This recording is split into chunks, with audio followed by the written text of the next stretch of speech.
guys, di ko na-update. Nag-ano ako, brown food. Wait lang. Pinainom na ako ng milk kasi tapos na daw ako kumain. Nalagyan ko na siya ng... Masarap ba? Nilagyan ng oil ba?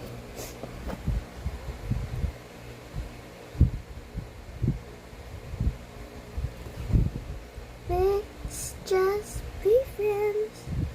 Best friends na tayo.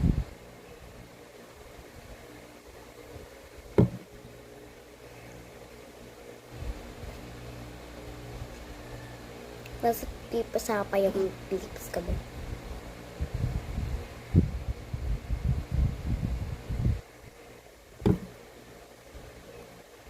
Ang ganun sabihin.